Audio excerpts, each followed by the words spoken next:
disponemos para seguir recibiendo la palabra del Señor. Hemos recibido la palabra del Señor desde que llegamos aquí, ¿cierto?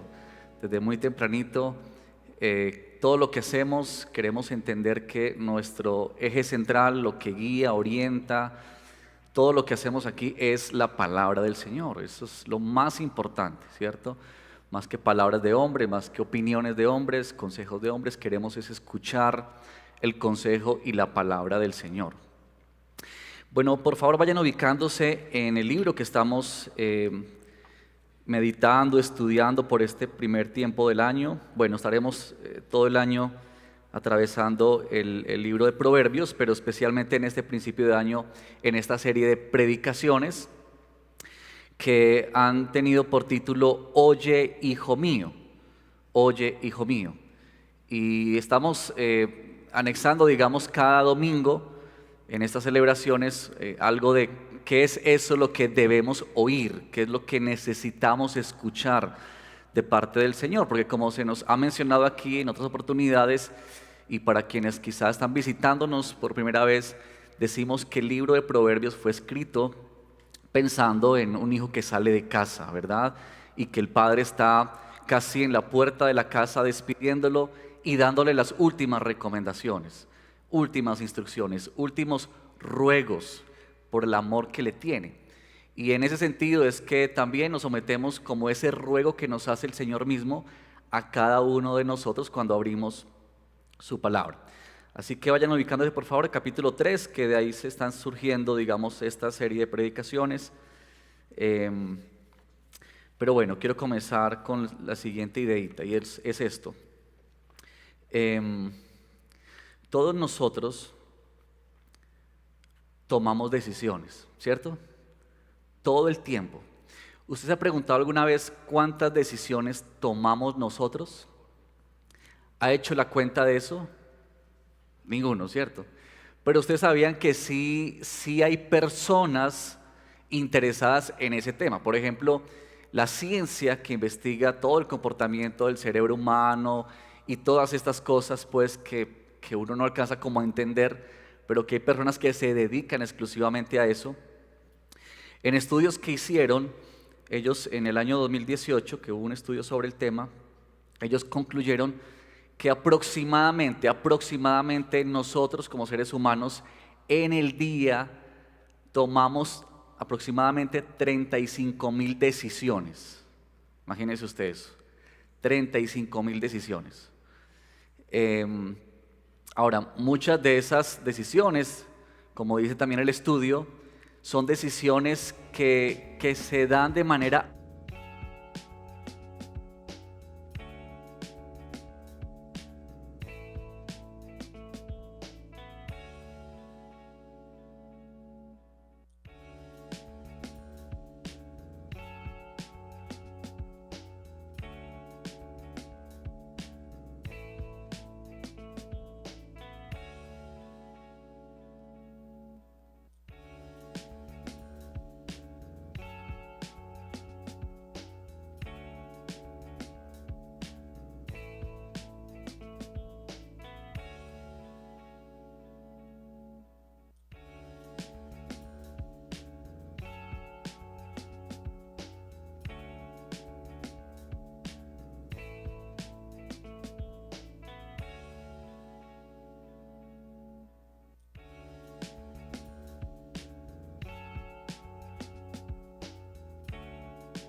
fueron diseñados para la memorización, como decía David hace un momento.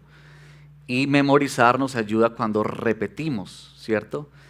¿Qué tal si leemos juntos este verso? ¿Les parece? A ver, hagamos el ejercicio de leerlos a la voz y el cuenta de 3. 1, 2 y 3. Reconócelo en todos tus caminos y Él enderecerá tus sendas. Oremos, Señor. Venimos esta mañana delante de ti con la necesidad de escucharte, Padre. Yo te ruego que sea tu palabra la que dirija hoy nuestros corazones y nuestros pensamientos. Por favor, Padre, ayúdanos a someternos a tu consejo, a tu palabra, a tu dirección. Especialmente cuando pensamos en la vida y en nuestro transitar por este mundo. Queremos entender mejor lo que significa reconocerte a ti, Señor. Por favor. Te lo pedimos en el nombre de Jesús. Amén. Bueno, yo voy a abordar este verso y esta idea como en tres enunciados. Lo primero es, quiero animarte a que podamos entender el problema, ¿cierto? Es decir, que podamos identificar cuál es el conflicto que hay en nosotros a la luz de esta exhortación o de esta instrucción. Lo que el Evangelio siempre hace con nosotros es ayudarnos a identificar nuestro pecado y nuestra maldad, porque si no identificamos nuestro pecado y maldad, entonces no tenemos razones para ir a Cristo. En segundo lugar, quiero hablarles acerca de la persuasión. Aquí hay una persuasión muy intencional del padre de familia y el Señor para nosotros. Y queremos ver un poco más, entender qué significa esta exhortación que se nos hace el día de hoy. Y por último, apreciar la promesa. ¿Cuál es la promesa que se nos hace y de la cual podemos hoy asirnos, aferrarnos para tener esperanza en nuestras vidas? Muy bien, este capítulo que ya el pastor Diego al comienzo nos dio una idea y nos marcó una ruta. Hace 8 días el pastor Efraín nos compartió sobre la primera llamado de atención, es confía en el Señor. Y hoy, verso 6, reconócelo en todos tus caminos, reconoce a Dios. Ahora queremos identificar un poco el problema, y es que cuando se hace esta exhortación, lo que uno debe pensar es que si el padre de familia le está diciendo eso a su hijo que está saliendo de casa, es porque él presupone que hay un peligro, ¿verdad? Que hay una situación que lo puede llevar a una vida, digamos, o a una conducta, digamos, triste o lamentable. Es decir, que la misma exhortación presupone un peligro, como cuando decimos a nuestros hijos, cuidado al cruzar la calle. Y lo que estamos diciendo es, hay un peligro, por tanto, queremos dar una indicación, una instrucción. Y lo que está haciendo aquí el autor de Proverbios es mostrarnos ese peligro. ¿Cuál es el problema? ¿Cuál es la situación por la cual él está diciendo, reconoce a Dios en tus caminos? Y es que Proverbios también nos enseña a lo largo del libro una de las conductas humanas que más, digamos, salen a flote en nuestra vida en temas de caminar, de andar, de pensar, de tomar decisiones. Y es esto de que nosotros pretendemos hacer nuestro propio camino, nuestra propia vida. De ahí surge mucho, o digamos que eso surge mucho por el orgullo y la vanagloria que tenemos. Pero Proverbios muestra claramente esa dificultad. Y yo quiero mostrarles en algunos de estos proverbios para que podamos entender cómo es este problema que está percibiendo este padre de familia. En el 4:14 dice Proverbios, no entres en la senda de los impíos, ni vayas por el camino de los malvados. ¿Qué es lo que está diciendo el papá? Que hay un camino de impíos, que hay una senda de malvados, un camino del mal. Esa es una de las razones por las cuales él está dando esta exhortación. Reconoce a Dios en todos tus caminos, porque cuando él salga, se va a encontrar con que no solamente es lo que ha sido enseñado en casa, sino que se va a encontrar con otra cantidad de cosas que quizá no conocía y que se apartan completamente de Dios. Y es lo que vivimos permanentemente nosotros. Cuando salimos al mundo, cuando vamos a trabajar, a estudiar, en cada actividad que hacemos nos encontramos con esta realidad. Hay una senda de los impíos. Hay un camino de los malvados. Miren ahora 5:21. En el 5:21 dice, pues los caminos del hombre están delante de los ojos del Señor y Él observa todos sus senderos. Esta es la idea de que Dios está diciendo, como que el padre dice al hijo, no te olvides de que Dios está mirándote, de que Él está observando, de que Él conoce todo lo que haces, a dónde vas, todo lo que tú transitas en esta vida, hay alguien que está ahí. Y Él está mostrándole esta idea. Pero también en el 12:15, mira lo que dice este verso. El camino del necio es recto a sus propios ojos. El camino del necio es recto a sus propios ojos. Pero el que escucha consejo es sabio. Y esta idea aquí de Proverbios de que la necedad nos hace pensar que lo que decidimos es lo mejor, que es lo correcto, cuando no está sometido al consejo de Dios.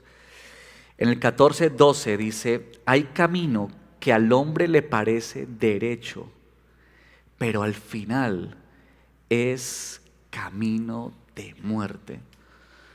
Ese es un llamado a atención muy importante. Hay camino que parece derecho, que parece que va bien, que parece que lleva al éxito, o que más bien en la idea de este mundo ese camino es el mejor camino, y que esta sociedad nos dice eso es lo que debes transitar, esta es la idea de vida.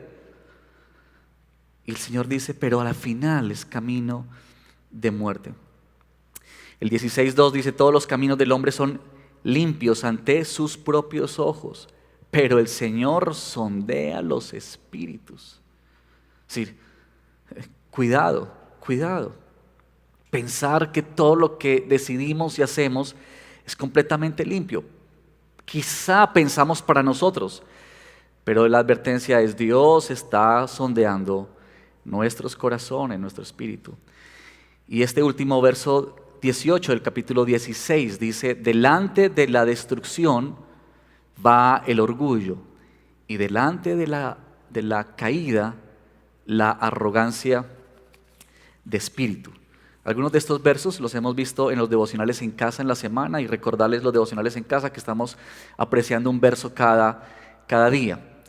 Pero esa idea de el orgullo, la arrogancia, y por eso es que el Padre, por eso es que la exhortación de Proverbios es cuidado, reconoce a Dios en todos tus caminos. Y uno al leer esos versos tiene que pensar si de alguna forma nos sentimos identificados con lo que ha sido nuestra vida, con la forma en que hemos vivido. Por ejemplo, algunas preguntas que nos ayudan como a poder identificar mejor esta problemática en nuestra vida y así poder aterrizarlo mejor. Por ejemplo, ¿cuántas veces nosotros, frente a una decisión, lo primero que hacemos es consultar al Señor? Piensa solamente en eso. Piensa en eso. Decisiones grandes y decisiones pequeñas. ¿O cuántas veces más bien lo que hacemos nosotros es que acudimos a la oración como nuestra última alternativa? Yo he mencionado esto alguna vez, pero ¿no les parece o no les ha sucedido a ustedes que a veces, por ejemplo, tenemos frases como de ya no hay más que hacer, entonces oremos? ¿Cierto? Como que ya pues, ¿qué más hacemos? Y como que uno es como que si eso fuera por allá lo último, ¿qué hay para hacer? Como que ya se agotaron las posibilidades, entonces echemos mano de lo que queda. ¿Qué queda? Pues la oración. Casi como una sensación de resignación, ¿cierto?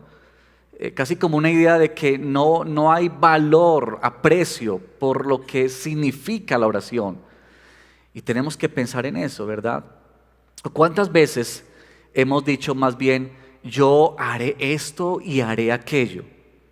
Y eso nos recuerda mucho al texto en Santiago, cuando Santiago dijo, dijo esto: oigan ahora, por ahí en el capítulo 4, ustedes que dicen, hoy o mañana iremos a tal o cual ciudad y pasaremos allá un año, haremos negocio y tendremos ganancia.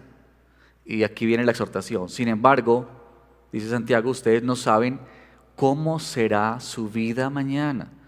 Solo son un vapor que aparece por un poco de tiempo y luego se desvanece.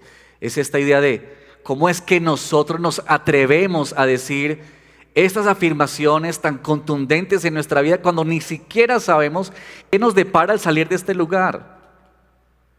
Es la arrogancia de pensar que la vida está en nuestras manos, de que nosotros decidimos lo que queremos, lo que nos gusta, vamos donde queremos, venimos cuando queremos, estamos con quien queremos, y es como esta idea de que depende de nosotros. Y Santiago dice, oigan ustedes, ¿cómo se les ocurre? No podemos ni controlar la siguiente hora, ni a los siguientes minutos de nuestra vida. ¿Cómo pretendemos controlar el futuro? ¿Cómo pretendemos volvernos arrogantes y obstinados pensando de esta manera? Pero también tenemos que preguntarnos si en algún momento nosotros hemos experimentado o experimentamos el temor de que Dios dirija nuestro caminar. Porque muchas veces la verdad por la cual nosotros no acudimos a Dios es porque pensamos, no, quizá Dios me va a decir algo que yo no quiero hacer. Esa es la razón por la cual muchas veces no queremos contar nuestras luchas. Es por esa razón que muchas veces no queremos ser sinceros en nuestro pecado. Porque no queremos que Dios nos haga salir o nos llame la atención sobre eso que estamos disfrutando y en lo que estamos encontrando tanto placer. Y quizá muchas veces la razón por la cual tenemos este problema es porque no queremos someternos al Señor. Tenemos el temor de entregar nuestra vida, tenemos el temor de que Dios dirija cada uno de nuestros pasos. Es mejor que yo acomode un poquito, ¿cierto? Pero nos cuesta, nos da miedo. ¿Y qué? Como alguna vez decían, ¿y qué si el Señor por ahí va y me dice que me manda las misiones? No, yo no sería capaz de eso. No, mejor yo me quedo quietico. Y estos temores que hay en nosotros. Pero el autor de el autor de Proverbios está queriendo decirnos, necesitamos reconocer el problema, identificar el problema ante esta exhortación que se nos hace. Necesitamos arrepentirnos delante del Señor y decir, Señor, evidentemente hemos caminado muchas veces tratando de silenciar tu boca. Y hemos caminado tantas veces diciendo, Señor, hasta aquí no más, hasta aquí, llega hasta aquí. De aquí en adelante yo me encargo, Señor, déjame a mí. ¿Cuántas veces nosotros, porque no queremos entregar nuestra vida, decimos, Señor, después hablamos? Después te pregunto, ahora no, es que está tan bueno esto, eso está muy chévere. Después me enseñas un poco sobre eso. Y el llamado aquí, queridos, es al arrepentimiento, a reconocer este problema que tenemos en nuestra vida.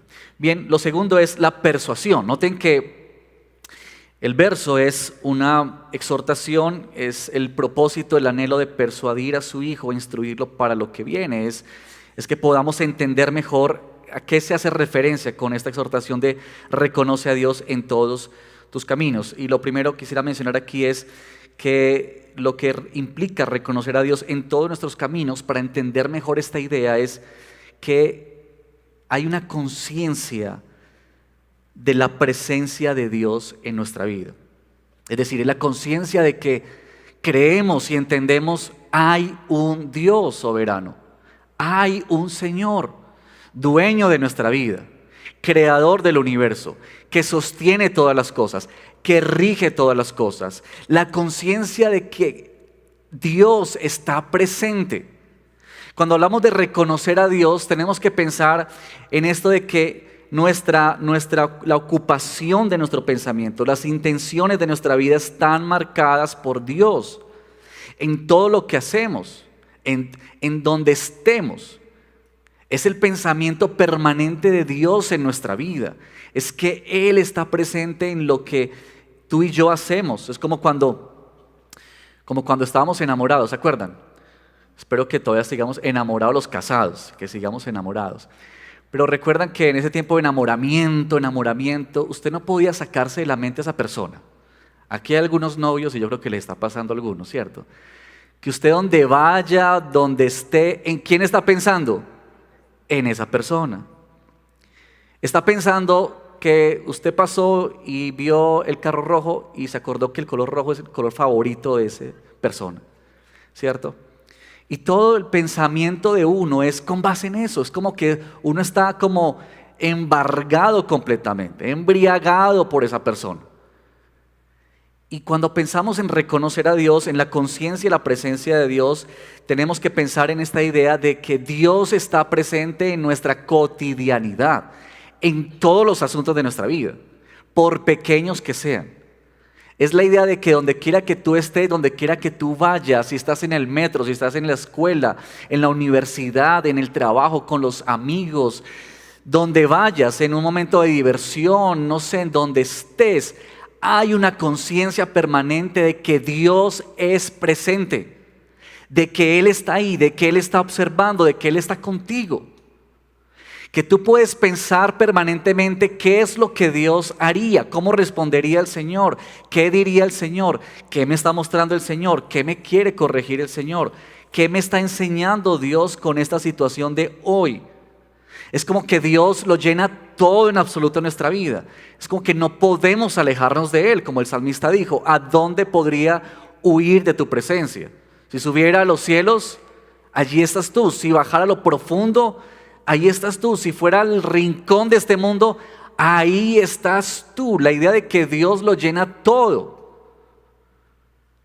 Y esa conciencia tiene que ver con que tú y yo reconocemos a Dios en nuestros caminos. Ahora, seguimos aterrizando esa misma idea. Hay un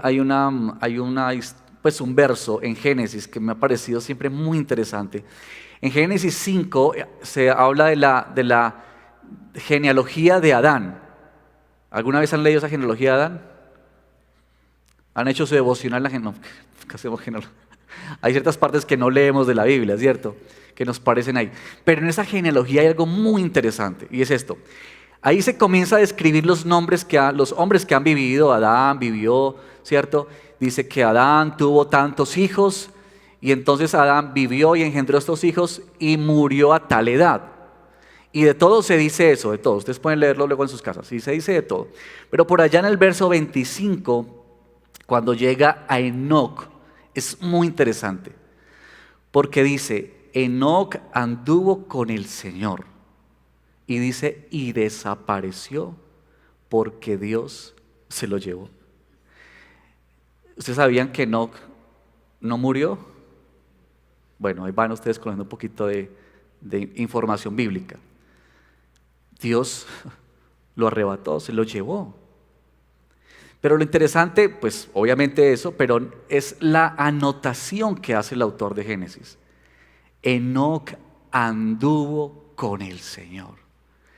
Es como que Enoc caminaba con el Señor, casi literalmente, donde él iba con el Señor. Hermanos, que así sea nuestra vida, en esta conciencia del Señor. Pero también esto de reconocer a Dios implica que tú y yo priorizamos a Dios por sobre todas las cosas. Tiene que ver con el nivel de importancia de nuestras prioridades. Todos nosotros tenemos listas de prioridades, queramos o no, conscientes o inconscientes. Pero todos nosotros tenemos una lista de prioridades. ¿Qué es lo más relevante? ¿Qué es lo secundario? ¿Qué es a lo que más le dedico tiempo? ¿Qué es a lo que menos le dedico tiempo? Y cuando pensamos en reconocer a Dios, tiene que ver también con estas prioridades. Hay una verdad, hermanos, con la que todos caminamos en este mundo moderno. Y es, por un lado, lo saturado que estamos de afanes. ¿No les parece? ¿No les parece a ustedes que los días transcurren demasiado rápido?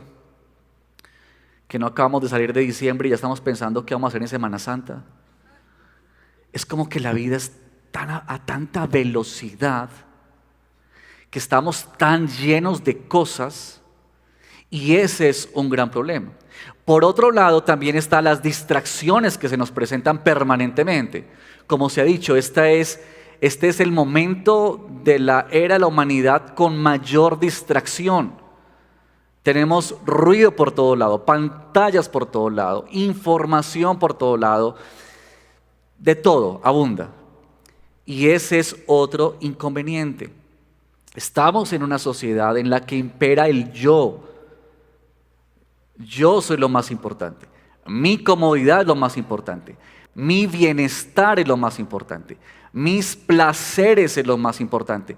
Mi autorrealización es lo más importante. Y eso nos lo está comunicando el mundo de todas las formas posibles. Vive para eso. Vive para ti. Alcanza tus sueños. Y quiere ponernos a nosotros mismos en la cumbre, en el centro. Terminamos en una autoadoración. Pero esto de las prioridades, el peligro para el joven de Proverbios y el peligro para nosotros es que Dios comienza en el primer lugar y termina pasando a otros niveles de importancia, porque comienzan a haber otras cosas más importantes, otras cosas más urgentes, otras cosas quizá que pensamos más necesarias. Y este llamado es: necesitamos volver a poner a Dios en el primer lugar de nuestros corazones. Es volver a Dios otra vez en el centro de nuestras vidas. Recuerden que Jesús dijo, por allá en Mateo 5, busquen primeramente el reino de Dios y su justicia. Primeramente, prioridades, nivel de importancia. Y ahí tenemos también que pensar y autoexaminarnos y pensar cuáles son nuestros mayores ideales. ¿Qué es lo que más buscamos? ¿Qué es lo que más perseguimos en nuestra vida? ¿Qué es lo que más nos roba el sueño? ¿Qué es lo que más nos hace estar apasionados? Y ahí descubriremos cuáles son nuestras prioridades. Prioridades. Piensa también cómo eso se traduce en una vivencia en nuestra vida.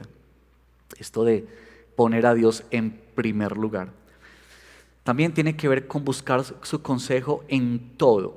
Aquí la palabra en el verso 6, camino, que en otras versiones traduce vereda, en el sentido figurado se refiere a las elecciones que tomamos, como ya hemos hablado, pero también las experiencias de la vida a través de nuestro caminar y andar por esta vida, por este mundo. Y Dios está diciendo: yo quiero que tú me reconozcas en las decisiones y en las circunstancias de la vida. Ya hemos mencionado al principio que estamos tomando decisiones todo el tiempo. Pero ¿cuánto nosotros necesitamos buscar el consejo sabio de nuestro Dios? Buscar qué es lo que Él quiere, cómo Él nos quiere dirigir, cómo Él nos quiere orientar. Es la manera en la que tú y yo expresamos nuestra dependencia al Señor. Una de las imágenes que a mí más me impresiona, me gusta, me llama la atención, me impacta, me desafía en la vida de Jesús es algunas acciones que Jesús tuvo. Por ejemplo, antes de que Jesús escogiera a sus 12 discípulos, el Evangelio de Lucas nos dice en el capítulo 6 que la noche antes de que Jesús llamó a sus discípulos y le llamó por nombre, Lucas nos añade este datico muy importante. Dice que Jesús pasó toda la noche orando. Toda la noche. No sé si alguna vez tú has pasado toda la noche orando. Hoy por hoy que oramos 5 o 10 minutos y ya estamos distraídos, ¿cierto? Ahora, pensemos en lo siguiente. ¿Quién era Jesús? El Hijo de Dios. Él en su divinidad sabía quiénes iba a llamar. por supuesto. Pero en su humanidad se sometió al Padre y le buscó, le clamó en oración por dirección. ¿Cuánto más nosotros, hermanos? ¿Cuánto más nosotros? Cuando tú y yo debemos tomar decisiones importantes en nuestra vida, ¿cuánto pasamos orando?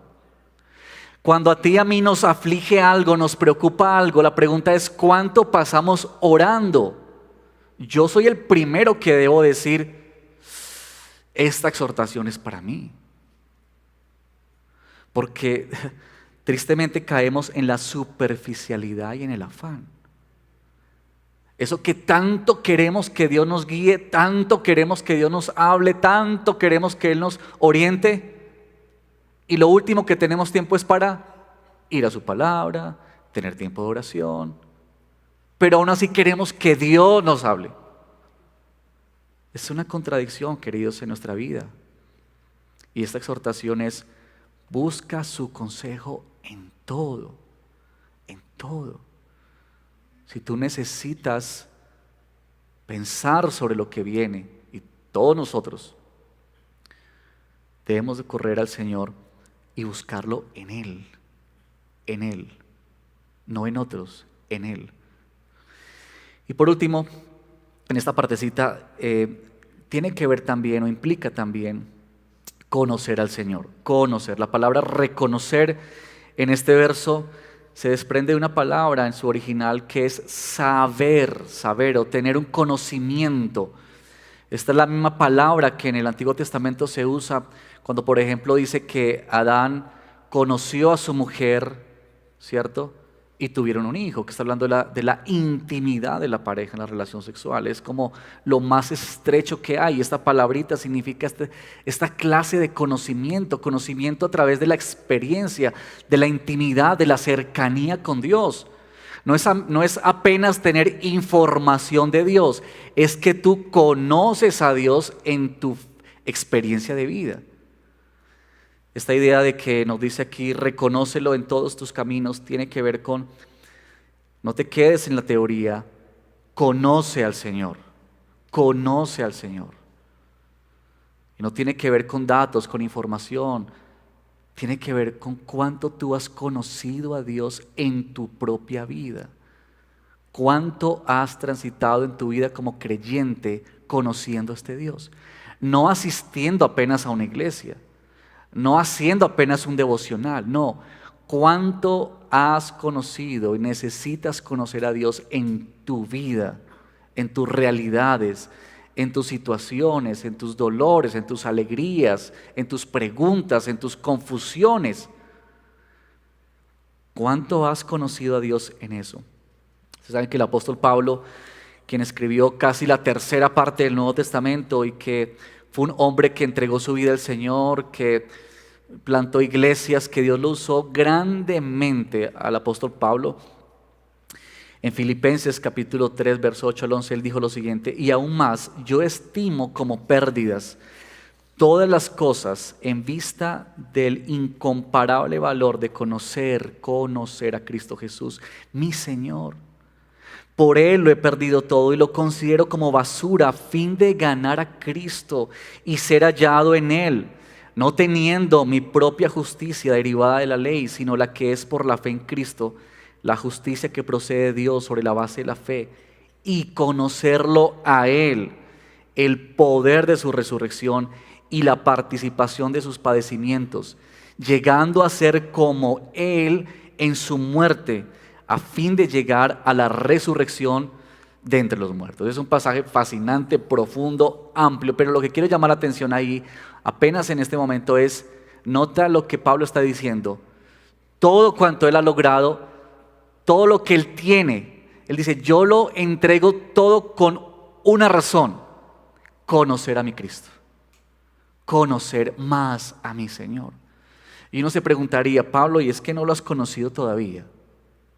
Pero Pablo tenía hambre permanentemente de conocer más al Señor, de anhelarlo más. ¿Sabes? Nunca es suficiente con el Señor. Nunca es suficiente. Tú y yo necesitamos cada día más de Él, más de Él. Apreciarlo más, comprender más, descubrirlo más, experimentarlo más en nuestra vida. No pienses jamás que ya fue suficiente, que ya sabes lo necesario, que conoces los 5 puntos principales de la doctrina que predicamos en esta iglesia y que con eso te basta para toda tu vida. No. Tú y yo necesitamos seguir cavando, profundizando, entrándonos más y más en quién es este Dios al que tú y yo le hemos entregado nuestra vida, al que le hemos confiado no solamente el presente, sino nuestra eternidad. Tú y yo necesitamos que Él siga abriendo nuestros ojos espirituales para poder ver la inmensidad, la grandeza, la maravilla, la gloria de nuestro Dios. Y eso es lo que tú y yo necesitamos cada día de nuestra vida. Roguemos al Señor por eso, queridos, que Él nos ayude así. Y por último, está la promesa. Entonces hemos hablado del problema, hemos hablado de la persuasión y por último la promesa, que de paso pues noten ustedes que lo he puesto por la PEP, nos puede ayudar un poquito ahí como la idea de la memorización, pero por último la promesa. Y yo quiero llamar la atención aquí de ustedes, por favor. Miren por favor la promesa que tenemos en este verso. La parte B del verso 6 dice, y Él enderezará tus sendas. Ahora pónganme por favor mucha atención aquí. Uno pensaría, como en otras partes de la Escritura, que si uno cumple estas cosas que acabamos de describir hace un momento, lo que uno esperaría es algo así como que entonces Dios o entonces yo, ¿cierto? Haré que se cumplan tus anhelos, tus sueños, tus deseos. Pero eso no es lo que dice la Escritura. Tampoco dice que Él va a bendecir ese camino que hemos escogido. ¿Qué es lo que dice? Enderezará. Enderezará. Otra palabra puede ser, va a corregir, va a reorientar, ¿verdad? Así que uno tiene que pensar detenidamente y seriamente sobre esta promesa. Porque lo que Dios está diciendo aquí no es que Él va a bendecir mis planes porque yo cumpla unas ciertas cosas. Lo que Él está diciendo, en otras palabras, es que Él va a hacer que nuestro camino tome el rumbo, se oriente hacia lo que Él quiere para nosotros. Y eso es muy diferente. Eso es muy distinto.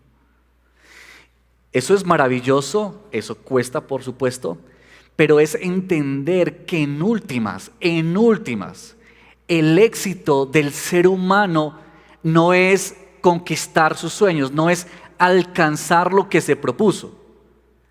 Que en última instancia, el éxito del ser humano, ¿saben cuál es? Vivir bajo la voluntad de su Señor.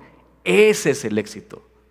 En lo que Él disponga, en lo que Él diga, en lo que Él quiera. Sea lo que sea, que Dios disponga para nosotros. Si estamos viviendo en eso, entonces, queridos, estamos viviendo el éxito de la vida. Ese es el verdadero éxito. No es el éxito, ¿cierto?, que nos dice este mundo. Es muy contrario a eso. Y déjenme mostrarles un poco también en Proverbios acerca de cómo el Señor quiere reafirmar estas promesas o esta promesa para nuestra vida. Y aquí van esos otros versitos para que podamos meditar en ellos. Miren, en el 16:3 dice lo siguiente: encomienda tus obras al Señor y tus propósitos se afianzarán. El 16:9 dice, la mente del hombre planea su camino, que ese fue el verso que estamos aprendiéndonos el día de hoy, pero el Señor dirige sus pasos. Él es el que gobierna nuestra vida. 19:21, muchos son los planes en el corazón del hombre, mas el consejo del Señor permanecerá. Y por último, este verso que yo he amado hace muchos años, que está en el Salmo 32, 8 y dice lo siguiente: yo te haré saber y te enseñaré el camino en que debes andar. Te aconsejaré con mis ojos puestos en ti. ¿No les parece maravillosa esa promesa? Maravillosa. Miren, esta que está ahí, promesa de Dios para nosotros. Esta es la seguridad con la que tú y yo hemos de caminar. Este es el Dios que nos guía. Este es el Dios que nos conduce. Tú y yo somos tan torpes. Tú y yo nos equivocamos tanto. Tú y yo creemos tener la razón siempre. Tú y yo pensamos que lo que decimos es lo mejor. Y aún en esa torpeza nuestra, el Señor promete: yo te haré entender. Y lo bello de ese verso es que noten ustedes como que el Señor se pone a nuestro lado, porque aún reconoce que aun cuando Dios nos habla tan audiblemente y claramente, aún así a veces nosotros ¿qué hacemos? Vamos en dirección opuesta, como Jonás, ¿no? Pero aún el amor tan tierno del Señor es como diciéndonos: aún yo sé que con la claridad que te hablo, aún ni siquiera logras muchas veces entenderlo. Por tanto, Él dice: yo me pondré a tu lado para enseñarte. Yo me encargaré de que tú lo entiendas. Yo me encargaré de que tú lo comprendas. ¿Por qué? Porque yo he puesto mis ojos sobre ti. Este es el pacto de amor de Dios para nosotros. Te he amado tanto que he puesto mis ojos sobre ti. No hay mayor dicha para un hombre, una persona, una mujer que esta verdad, queridos. Bien, a la luz de lo que hemos mencionado, tenemos que pensar en lo siguiente. Hay algo que cuando pensamos en estas promesas del Señor nos anima mucho, y es, por ejemplo, cuando se nos dice en la Escritura que Jesús dijo a sus discípulos: es necesario que yo me vaya para que venga con ustedes el Espíritu Santo, el Consolador. Y Jesús dijo: porque Él los guiará a toda verdad. La certeza de que Dios cumple sus promesas están en expresiones como esas, que Dios ha puesto su Espíritu en nosotros. Dios no solamente nos está guiando, es que Dios se nos metió adentro para corregir desde adentro, para guiarnos desde adentro. Esta es la obra que el Señor ha empezado y que hace en nuestra vida. El cumplimiento de esta promesa para quienes creen y tenemos este privilegio. Esta es también la decisión más importante que debemos tomar por encima de todas las cosas. Si tú y yo estamos reconociendo a Cristo como Señor y como Salvador. Si le vemos a Él como el Dios verdadero que es. Y ese mensaje especialmente para aquellos que estén aquí y que no hayan tenido ese encuentro con el Señor o no hayan rendido sus vidas, yo quisiera decirte: esa es la decisión más importante en toda tu vida. Por encima de qué vas a estudiar, con quién te vas a casar, a dónde vas a ir. Cualquier decisión que tú pienses en este momento que es importante, yo quiero decirte: pensar y decidir sobre ¿crees en Cristo Jesús como Señor y Salvador? Es la decisión más importante de tu vida. Y estas aplicaciones para nosotros, hermanos, y así vamos finalizando.